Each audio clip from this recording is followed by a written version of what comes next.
Hey guys, this is a rerun on Dare to Defy 4 Stage 3 in DFFOO Global. And first things first, this is not an original party. I took this party from Snoopball, and I think before him Indolent Lard did a run with a similar party as well. So credits and props to them for coming up with this party because it works extremely well on this stage. That being said, I did make some changes to the call abilities and the strategy, and this run here is going to be a no enemy turn run with 7 Penelo and Sice. And all you really need to get this party going is 7 starting first. For Sice, I did remove buff speed up and buff boost speed up passives. And as always, you can also refer the video description to see which passives I removed. But the passives on Sice were removed so that she doesn't get too many turn orders in between. You really only want Sice to actually get 2 turns throughout the course of the fight. And both turns are there really only to apply her traps and reapply the traps when the boss summons a new set of swords. So anyway, coming back to the run, 7 starts first, which happens pretty often. And what you want to do at the start with 7 is use LDCA, and before ending her turn with Bondage Whip, use the Rain's LD call. And you want to target Penelo with the Rain's LD call. Doing this sets up the party turn order for the rest of the fight very nicely. When you get to Penelo's turn, you want to spam S1 and S2 to start off until the force gauge is just above 50%. And for reference, one easy way is to look at her overhead. When you get to 50%, her overhead should only have 2 turns duration remaining. Once you're there, immediately go into Penelo's BT mode and you can charge the rest of the force gauge in the BT mode. The idea is that you can use S1, S2 and then use her additional ability to refresh her S1, S2 so that you can use those again. So the 4 skill users there will charge 40-ish% of the force gauge, and the rest of her turns will charge most of the remaining. Next up, we have Sice's turn, and you start off with her LD to start the traps going. And to fill up the rest of the force gauge, I use the Seymour LD call. This call is good here because firstly it delays the enemy's turn, so it helps you in the no boss turn strategy. But it also of course dispels the buffs that the boss have granted on itself, which makes it a little bit easier to push damage through.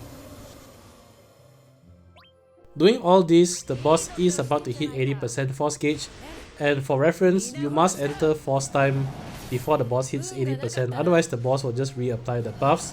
But if you do the same turn order or same actions, this result is very consistent. You should always be able to enter force time when the boss is 70-ish% force gauge.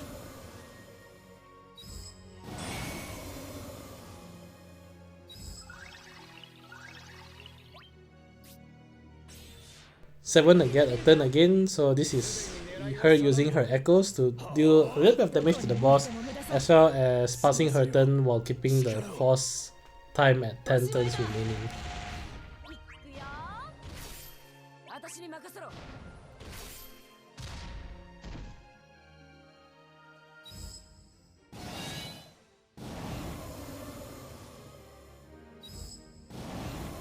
Finally, back to Penelo's turn. Here you want to use S1 and S2 until there are exactly 5 turns of force time remaining. I repeat, 5 turns of force time remaining.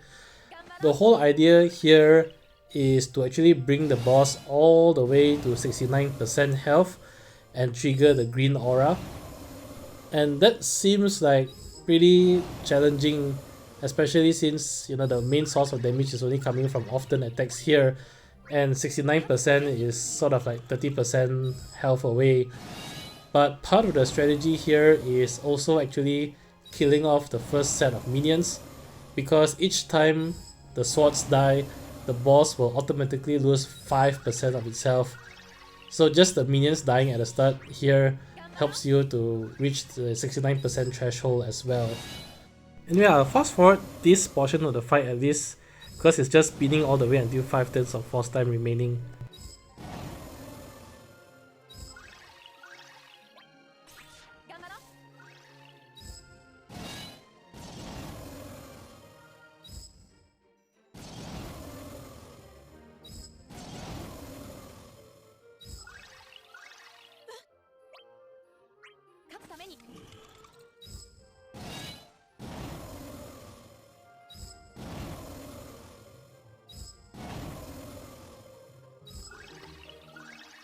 Okay, welcome back. We are at 5 turns of force time remaining. Force bonus is at 726%.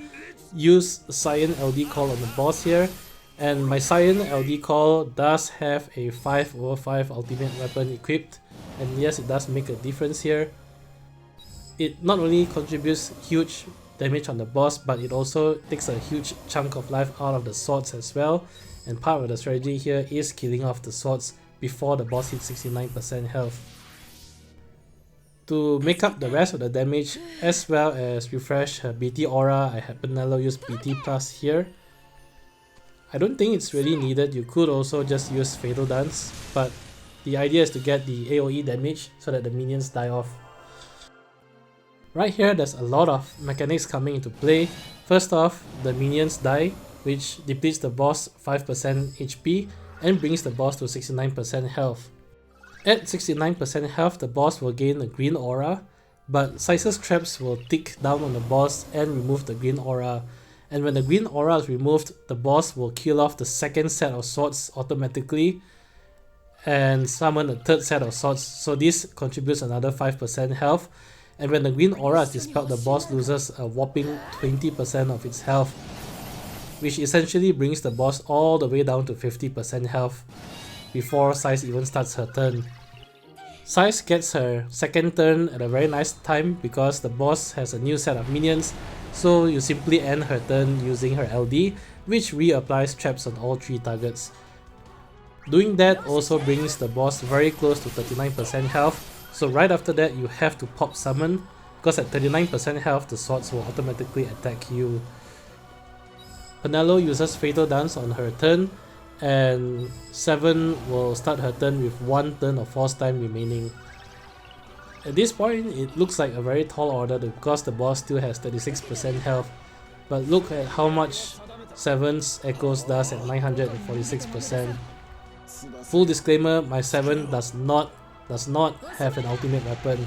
She only has her FR weapon equipped here.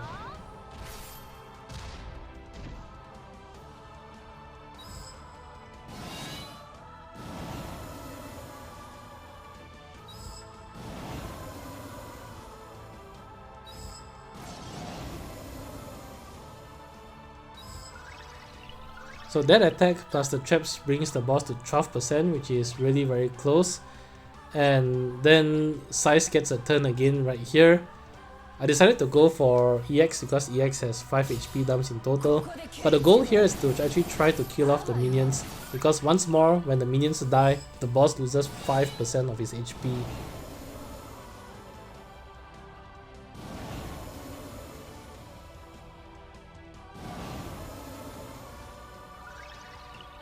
So I'm out of force time, but the boss still has 6% health. But all you really have to do here is kill off the minions and the boss will be at 1%, which will be very easy to kill the boss off afterwards.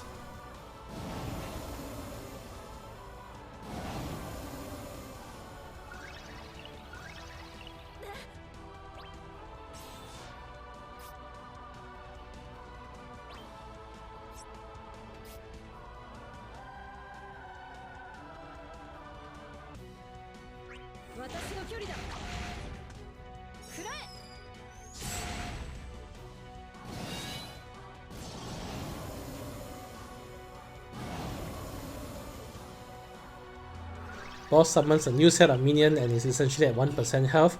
The boss cannot die from resummoning the minions. The most it can do is lower the health to 1, which means that this attack is guaranteed to kill. Anyway, that's it for this fight. As always, I hope the video has been helpful, and if you enjoyed the content, do leave a like, comment and subscribe. It really helps a lot. Till then, I'll see you guys in the next Defy Stage.